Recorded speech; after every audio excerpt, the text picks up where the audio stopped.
everyone, and welcome back to CTE Talk. We hope you're enjoying all of the episodes that have aired so far. Today, we are joined by the lovely Jason Mocca, who is going to be sharing his experience with CTE through his brother, Shannon Mocca. Jason, would you like to introduce yourself to everybody? Sure. Yeah. Hi, everybody. So Jason Mocca. I'm the younger brother of Shannon Mocca, who died year before last, April 24th of 21. And let's see, what can I tell you about me? I'm a father of three, and I grew up in Kansas City, on the same house on the same street my whole life with my brother. We had like a storybook kind of upbringing, if you will. And I went into the military at 18, which moved me away. And I came up to the Great Pacific Northwest and kind of finished my 4 years of the Air Force, and then got into the field of telecom, and I've never really left it. And I still live out here in Southwest Washington with my family, my wife Dana, and it's a quiet life up this way. This is also the area in which I'm sure I'll get the opportunity to talk about caregiving for my brother Shannon. Um, so yeah, I'm happy to be on the show, and this is important to me. It was very important to my brother to share his story, and I'm thankful that we're doing this a year and a half, almost 2 years actually, after his death, because I can talk about it without sobbing and finding too much sadness to be able to tell his story properly. So thank you to both of you for having me on the show. I'm very excited to be here. Welcome. Thank you, Jason. Thank you so much. And I've had the pleasure of speaking to Jason a couple of times, so I understand how amazing his story is, and I'm excited for everyone to listen to that in shortly. Jason, would you like to kind of take us back to when Shannon first started showing symptoms of CTE and kind of the initial start of everything? Yeah, first I'd say that as time passes, the recollection of that question seems to either become more in focus or change slightly, because now that we've gone through the process of testing his brain and confirming that he had CTE, now I start to think of all his stories that he told me that at one point in time just felt like his own, um, dreamland, and the way that he described things. Now it's a different way to answer that question.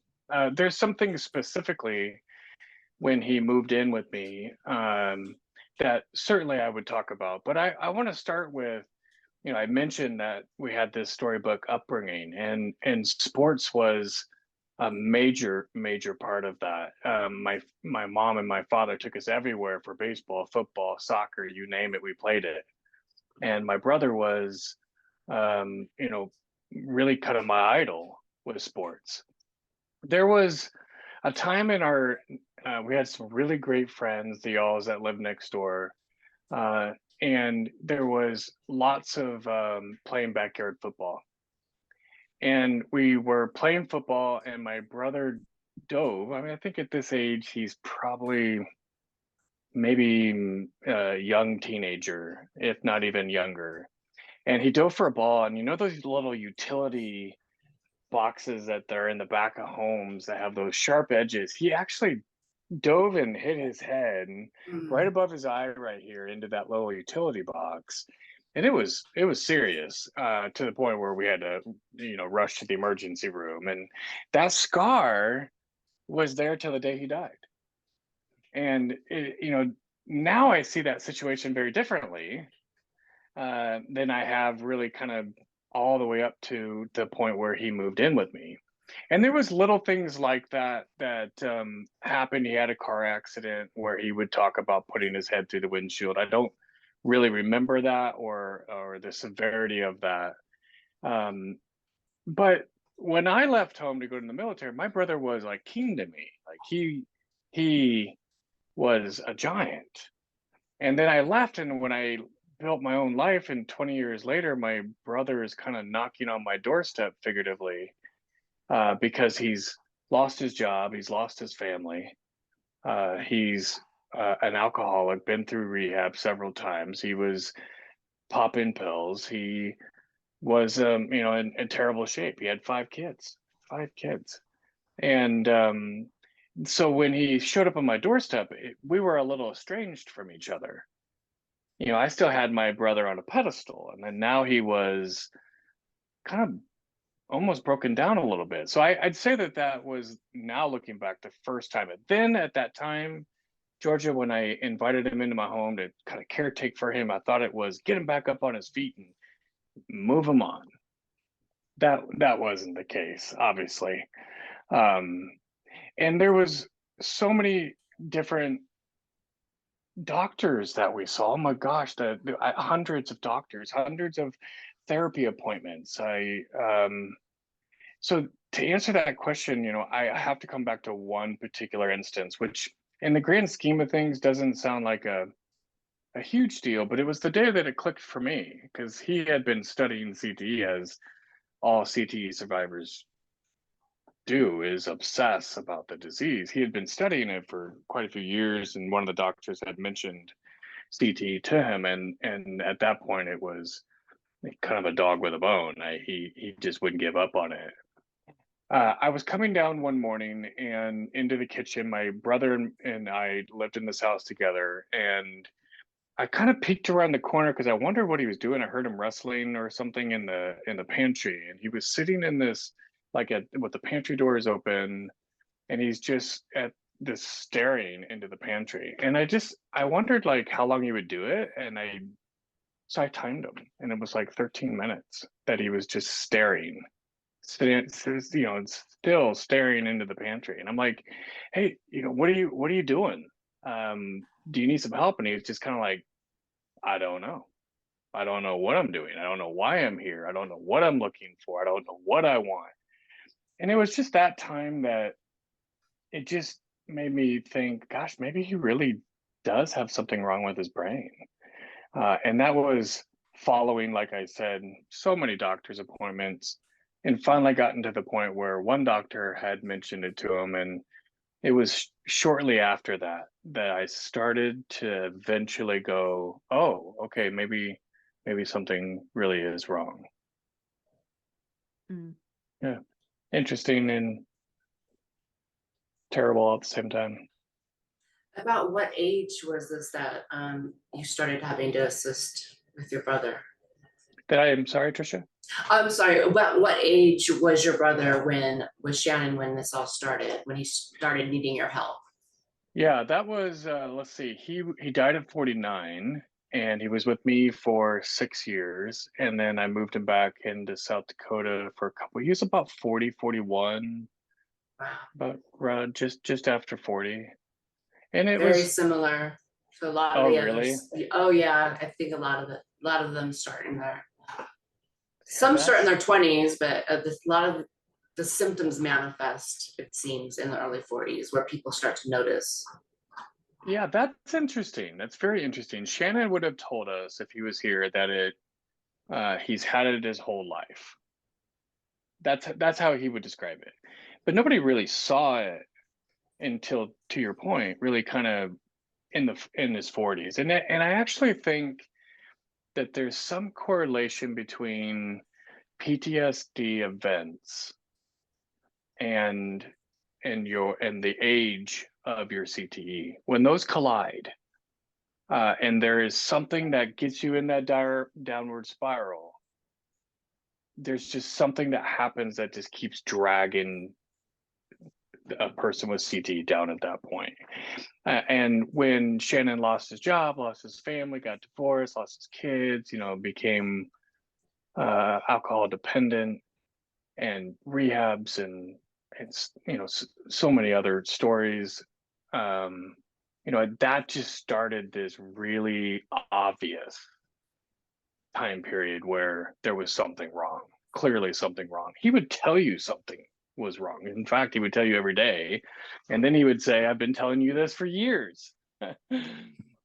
When you would try to agree, or when you would try to find ways to relate to something, then he would instantly kind of get combative with, I've been telling you this forever. Why are you not fixing me? And, that was, for the younger brother that truthfully really kind of became the older brother in this scenario. And then later on, this father figure, while our dad had passed, 23 years ago now.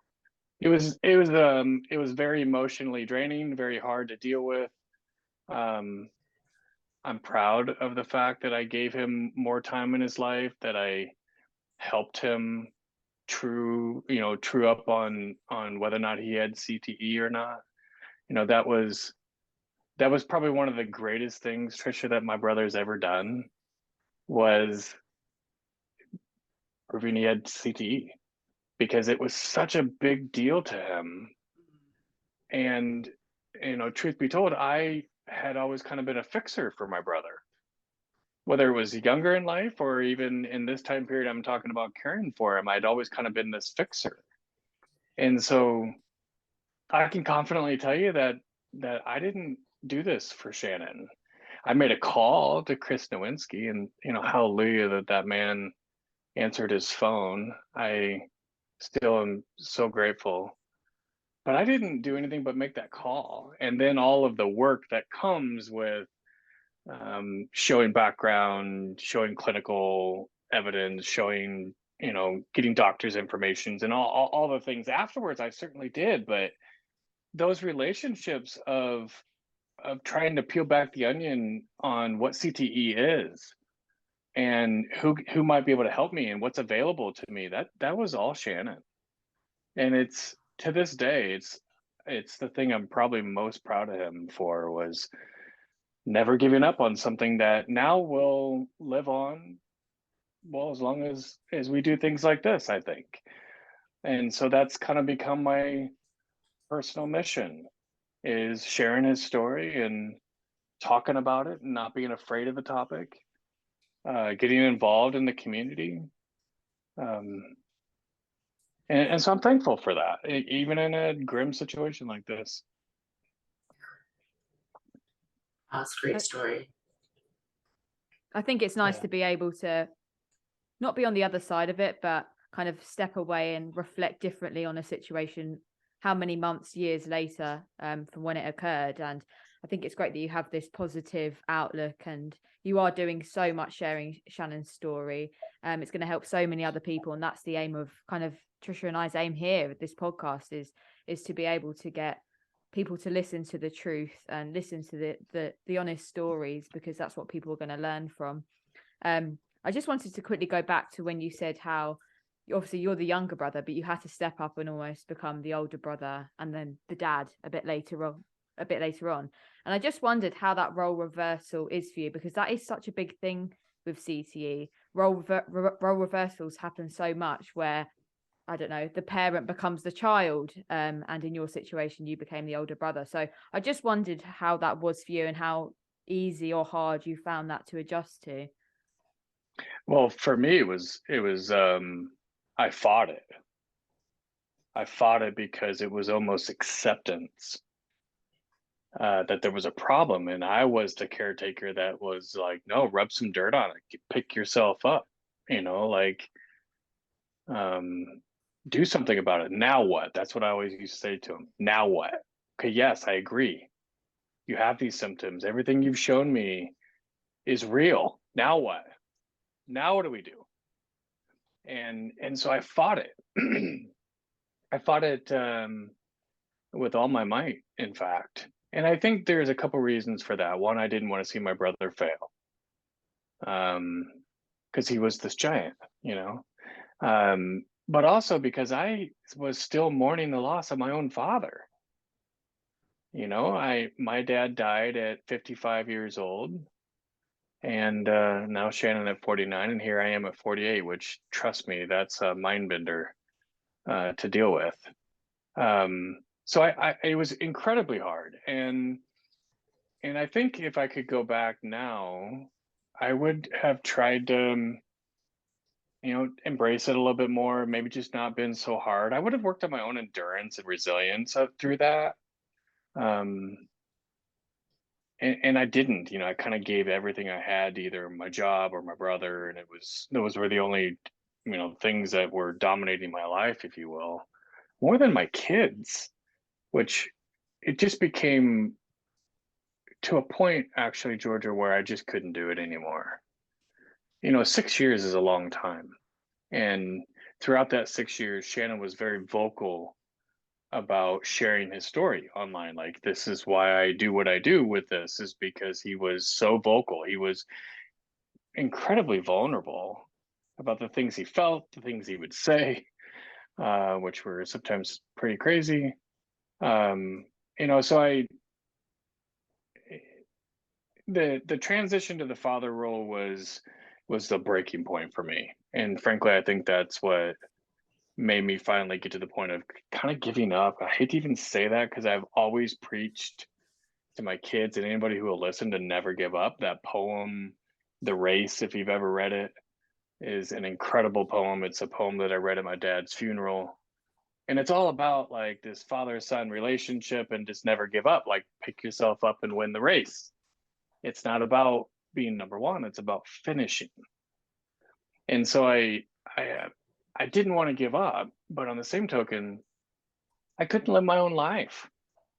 Like, I felt like I was at a crossroads of, I have to either choose to forever be the caretaker of my brother, which means I may not have love in my life again. I may not have relationships. I may not, someday if I wanted to move because my kids graduated college, got a job in LA or something, and I wanted to move and go be by them, I couldn't do that.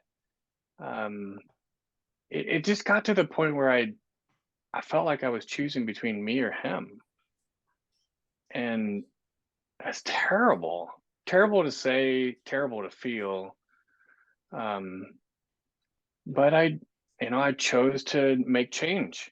And that was me not giving up as much as is like almost shifting the problem, or trying to find a way to have a little bit of a break. I always kind of knew when I shipped my brother to go live with my mom and my sister. Truth be told, my sister's a nurse. She's a professional caretaker. And I was an executive in a telecom company that's trying to like figure out how to run companies and take care of my brother at the same time, and those worlds were just colliding every day.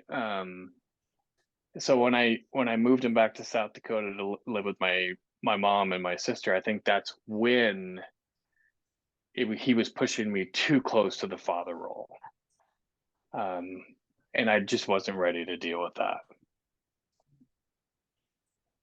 If you don't mind me asking, and if it's, if you don't want to answer, that's understandable, but what kind of caretaking were you having to do for Shannon in those 6 years? Yeah, no, first of all, no holds bar with me. I'll tell you everything. Mainly because that's what Shannon would do. He probably would throw a few F-bombs out there and mention some things he probably shouldn't.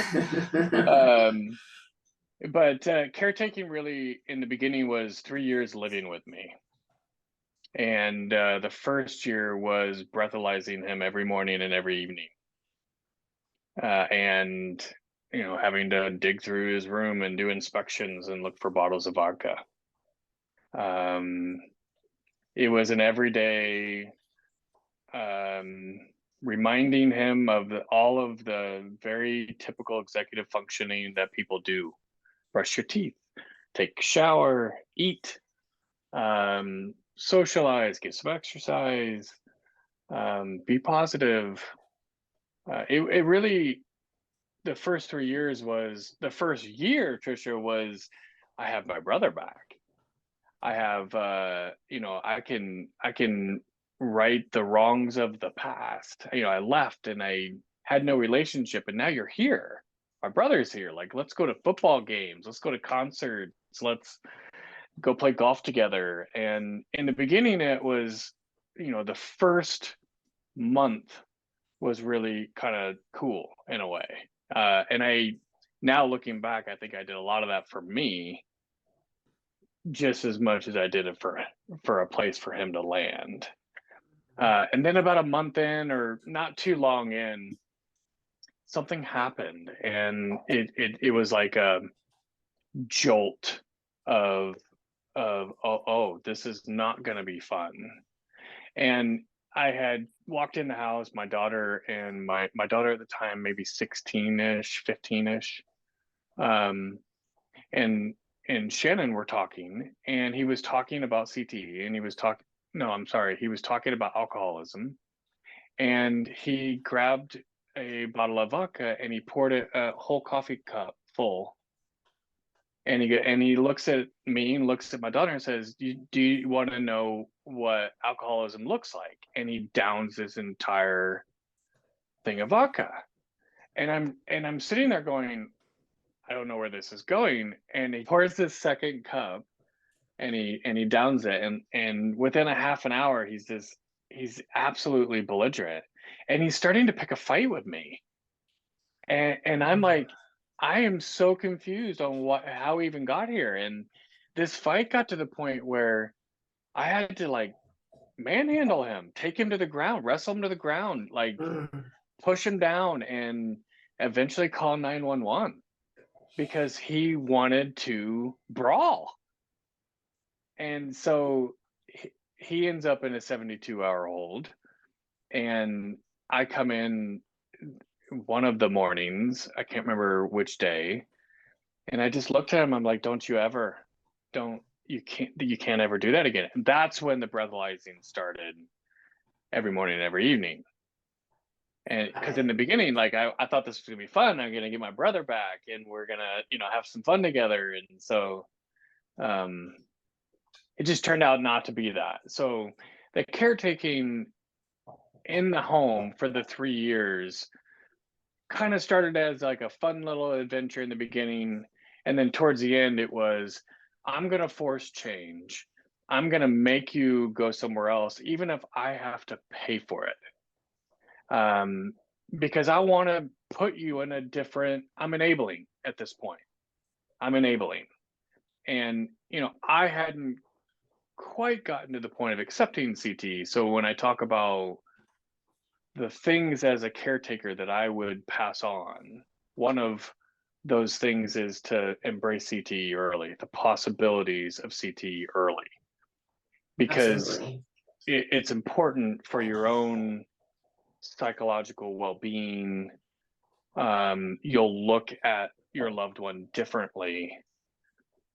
You'll make decisions differently. So embrace the fact that here I am telling you, my brother, not a professional athlete, only played football as a young child growing up through high school, never played college ball. Sure, he played the game aggressively and violently, but football is violent. I would tell you I played as much as he did. And he had CTE stage 2, like, for a fact now. So if it can happen to him, I'm of the opinion that I could be living with it right now. And I just have not had these PTSD events that trigger it. And it's this, hole that you go down. So kind of getting back to the caretaking, I was forcing change at 3 years. I got him into an apartment about 1.5 miles away or so. And I still saw him at least 2 or 3 times a week. I still took him to all of his doctor's appointments because he didn't have a car. Now looking back, that was definitely progressively made it harder for my brother, because then he was even more isolated. When he was in my house, it was at least he saw my daily life. He got to almost live vicariously through me, and it was stimulating in a way. But when I moved him on into his own apartment, even if it was right down the road and I saw him as often as I did, it just, now all of a sudden the isolation became even more. And then that caretaking was kind of distant. Like I said, take him to his appointments and see him every weekend, or try to get him out and go and do things. But at that point, he became so recluse that it was just weird. It was just so weird. Towards the end, Trisha, before I moved him to South Dakota, it had gotten so bad that he thought his neighbor above him was tapping on the floor where he sleeps for 70 hours straight, and was following him around the apartment and tapping above him. And his cat knew it because his cat told him. And he would want me to sneak into his apartment and video him so that I could prove that this guy was trying to intentionally aggravate him and keep him up. I have these videos to this day where I watch these videos and it's just like, oh my gosh. I mean, that guy he's like psychosis. He's just absolutely lost it, delusional. But you couldn't reason, you couldn't talk with him, you couldn't. Again, for anybody listening, if there's even a shred of evidence or you suspect that it might be CTE, reframe yourself. It doesn't mean don't put your own life first. It doesn't mean create the separation if you need to. It means forgiveness a little bit more. It means a little bit more empathy or patience, that don't be me, where somewhat, your loved one is gone and you're now going, man, I wish I would have handled those conversations different. I wish I would have tried to get him more help. I wish I wouldn't have made it about the money and him not having insurance, which I'd love to talk about a little bit when we have time. So the caretaking in the beginning, very intense, very much in my own space and constant, and then shifting him kind of down the road and doing it remote and things like that, which has created some guilt, but I think was reasonable for me to do. Yeah, absolutely. Now, if I can ask another question. Yeah, please. What you were talking about, a lot of doctor's appointments, like I'm assuming these are like neurologists. Yeah. And how long ago did you first start going to neurologists, and did they even know about CTE yet? And when did your brother become aware of CTE? Yeah, and what it was? Great question. 2013, May of 2013 is the doctor's appointment that we first learned of CTE, and he would have been in the home for about a year and a half. Okay. So we're a year and a half into those 3 years. And I'll tell you more about that specific doctor's appointment, but then I'll tell you a little bit about leading up to it and all the other doctor's appointments and address your other questions too. But Dr. Wynn was his name. It was, I don't think I'm exaggerating. I think it was, and dozens of appointments later, dozens of having already seen a neurologist, couple of them probably even. What do they call it? The psychiatric neurologist as well that did, all the cognitive studies on him. But this appointment, we really went in for kind of other reasons. And every time my brother would get in front of a doctor, he tells his story, and he had it. That's the one thing he kind of had down pat, was his story. He wrote it out one time too, and worked with somebody in the CTE community to do so, but told his story to this doctor. And this was the first doctor that said, have you ever heard of chronic traumatic epilepsy, CTE? And both of us were like, this was before the movie Concussion had come out, if I remember correctly. But it was kind of on the precipice of it. Like it was starting to become into the market. And both of us had not heard of it. And that just started this crazy chase. I'll never forget a conversation I had with Garrett Webster, Mike Webster's son, which Shannon got in touch with, including Ben Amalu and others in the CTE community, and including Chris Nowinski. And I had this conversation with Garrett, and he described CTE as the disease is chasing the disease. And boy, and now what? almost 10 years later, I undoubtedly agree with that. It is chasing something wrong with you. In a community of doctors at that time who had no idea really what CTE was. Today we hear about concussions in the NFL, and you have a concussion protocol now, which you didn't have then. You have had movies made about it, documentaries made about it. It's in the public. It's talked about. Back then, it really wasn't. Mhm. And so every time we would talk to a doctor about something's wrong with my brain, that's what he would say. My brain is broken. It's just broken. He wanted shock therapy. He wanted like something is broken in my brain. Mhm. Every neurologist would, some of them would try to investigate a little bit, and some of them, tried to really help. And some of them really just, frankly, didn't really know or understand, or really kind of just pushed him off as a crazy person, if you will. In this, Shannon in the beginning of living with me was on Medicaid through the state, and he was able to have limited health care. And then over the course of living with me, and before right around me moving him out, so year 3, year 4, we were successful in getting him on disability. And disability then got him, which CTE is mentioned in his disability paperwork, which I think is fascinating. Mhm. Being that it wasn't even proven yet. Later on was, but and so through that disability process, he got on Medicare, and I was a young kid. I still am, I would say, and really didn't understand the system.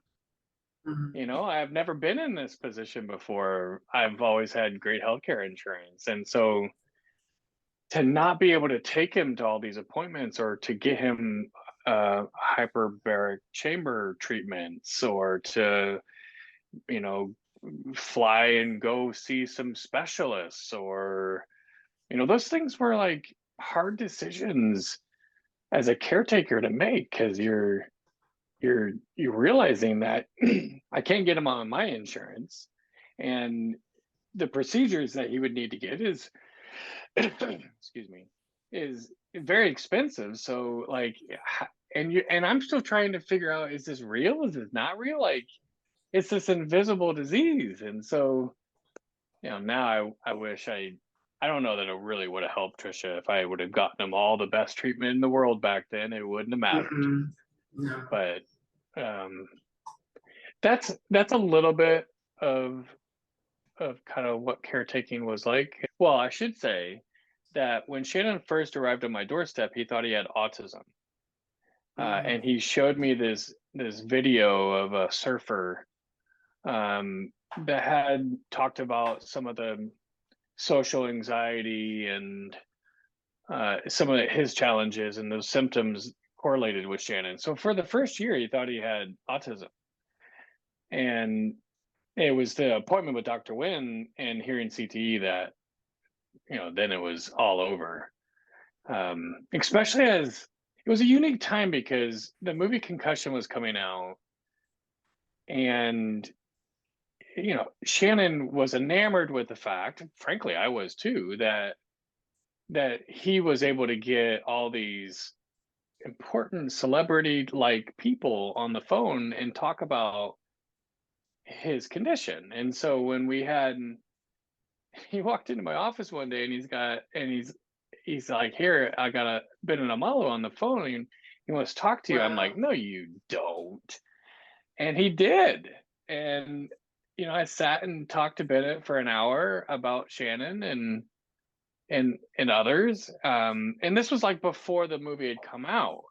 And Mhm. so it was this weird dichotomy of like, kind of starstruck with this movie coming out and it meaning something to us, because we had both had concussions. We had talked about concussions beforehand. And then all of a sudden, the CT community, frankly, started to form. and I don't know if it was really just that movie or the Mike Webster. It was I think a lot of different small factions of people starting to talk and share their stories. And frankly, that made it, it brought a little light to the situation, because there was more intel and information, but it was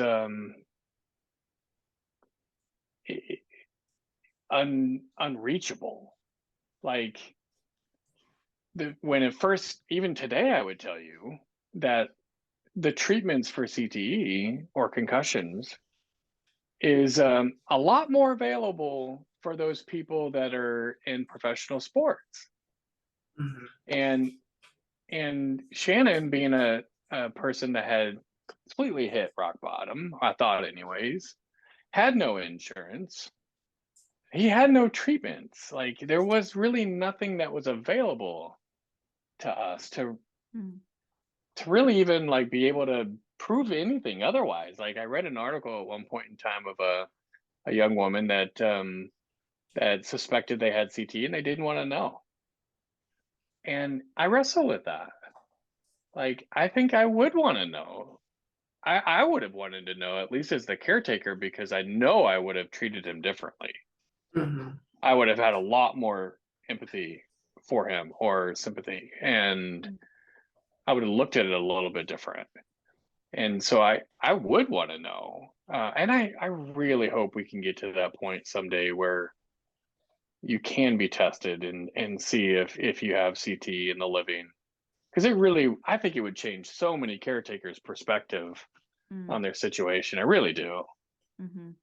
And did you find out of interest that, as we know, it is an invisible disease, and I know things have come a long way since 10 plus years ago, but was there a stigma, or did you perceive a stigma from other people? Say, for example, Shannon was acting differently one day and you're out in public. Did you ever have people tell you that there was nothing wrong with him and that he was just a bad person, or no one believed kind of what you were saying and what he was going through? I just wondered how you kind of navigated through that.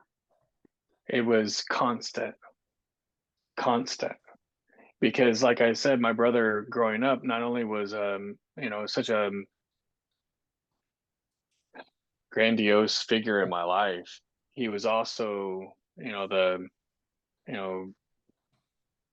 popular kid that was very outgoing and kind of at the front of the pack with a lot of things. And so when your classmates, when your friends, when your family start to see drugs and alcohol as part of the mix, that stigma becomes more about the addiction than it does any underlying problems.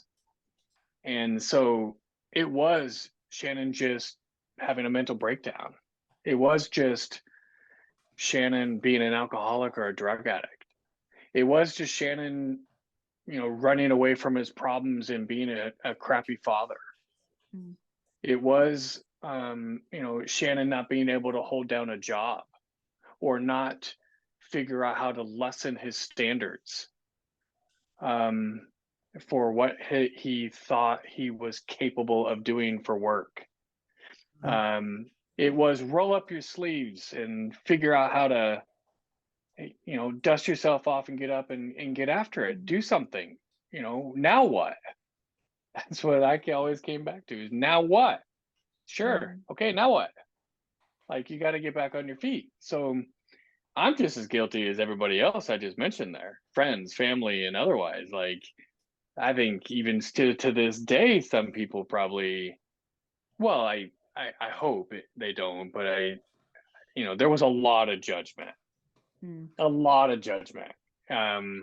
Invisible disease, it became part of my own like friends around here that saw me struggling with my own job because I'm having to wake up at 4 o'clock in the morning and go pick up my brother from downtown because he's hanging out with a bunch of homeless and he's completely drunk and and going to get arrested if I don't hurry up and step in. And I have a 7 a.m. meeting that I need to drive to Portland to, and I'm stuck trying to hurry up and, save everybody. And the stigma became part of around my life. My workmates then asking questions, my friends saying, "Hey, why are you doing this? Like, he's taking advantage of you. He just needs to, get back up on his feet. Like, he's not trying." And it was constant, whether it was my own family, my friends, like, it was constant. It was me. I was starting to do that. Like, I think that no judgment now, obviously, because it is truly invisible. And if you think about that, and you have all these other stories and occasions that are crazy, I can see why anybody would have said he's just taking advantage. You look at a homeless person and you might think, you paint this picture, right?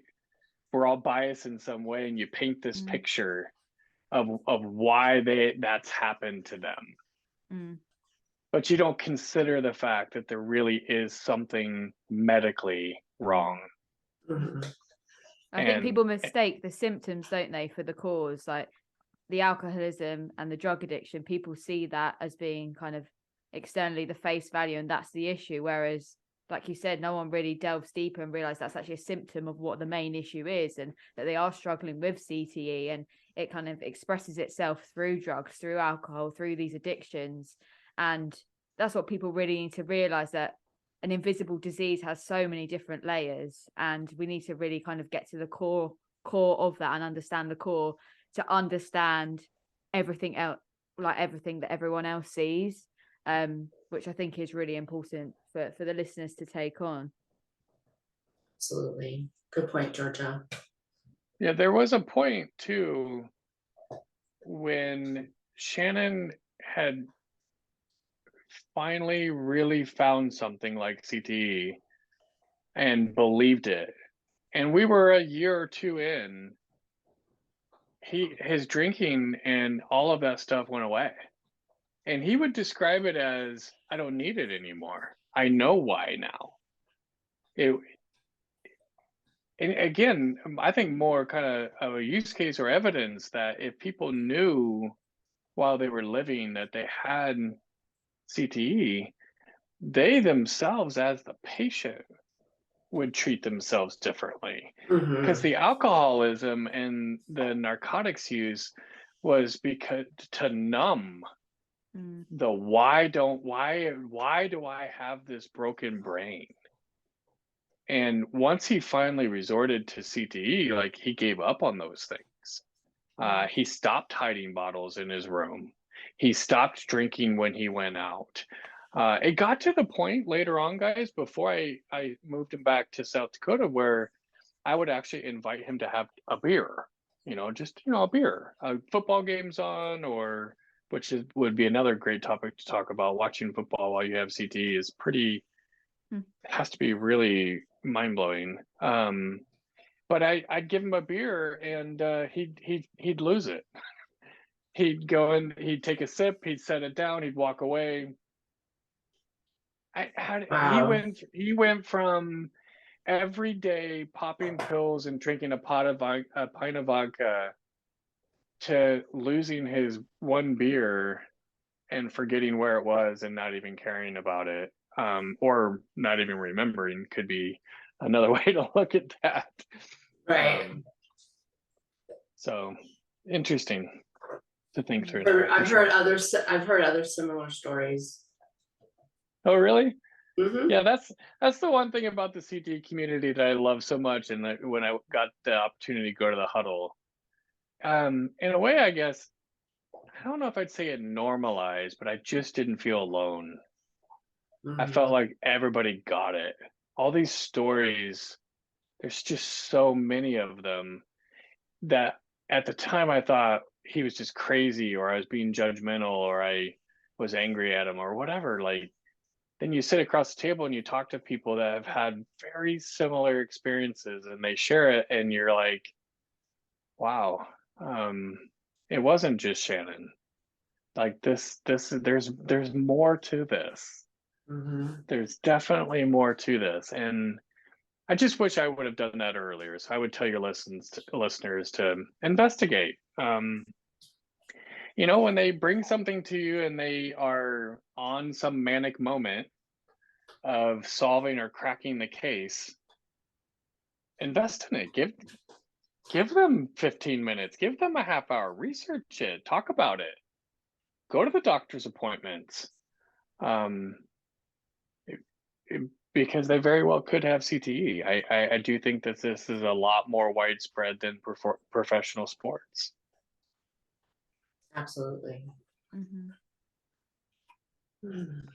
I think it's so nice that kind of you've shared a story, like you said, Jason, for someone who, because a lot of people associate CTE with people who are NFL players or veterans. And I think it's really nice to hear a story of someone who kind of has a different perspective, is still so greatly affected by it. And I think, again, that's going to be a big part in kind of opening people's eyes and ears to how sparse CTE is and how many people it can affect. And it can affect so many different people in so many different ways. It is such a subjective disease, and sharing your story like this is going to be a big part of people realizing and understanding that. So I really thank you for being so honest and open with everything today. Yeah, you're very welcome. Thank you very much for being here today.